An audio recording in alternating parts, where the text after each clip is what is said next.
작은 불씨가 걷잡을 수 없는 큰 피해를 낳는 산불은 상당수 쓰레기나 논밭을 태우다가 혹은 담배꽁초 실화에 의한 게 많습니다. 오늘의 이 산불 문제를 집중적으로 들여다보겠습니다. 우선 단속과 계도를 해도 실화에 의한 산불이 왜 줄지 않는지 의문이 드는데요. 전문가들은 산불은 불을 낸 사람을 찾는 것도 쉽지 않고 처벌 규정도 좀 더 엄격해져야 한다고 지적합니다. 먼저 김지혜 기자 보도입니다. 산 중턱에서 희뿌연 연기가 피어오릅니다. 능선을 따라 작은 불꽃이 마치 띠처럼 이어집니다. 새빨간 불꽃은 점점 커지더니 이내 산을 집어삼키기 시작합니다. 지난주 보령에서 발생한 야간 산불이 CCTV에 고스란히 담겼습니다. 산불 첫 신고 이후 8분쯤 지난 상황입니다.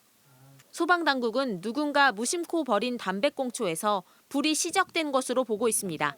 낚시 하시러 오시는 분들이 많이 계시거든요.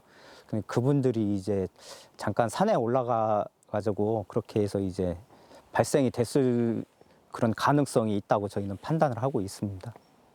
이달 초 홍성 대형 산불과 함께 발생한 보령시 청라면 산불 역시 원인은 실화로 꼽힙니다.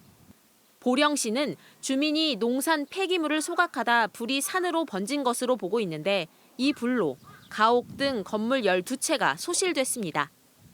여기서 난 불은 축구장 200개 크기인 160헥타르를 태운 뒤 이틀이 지나서야 꺼졌습니다.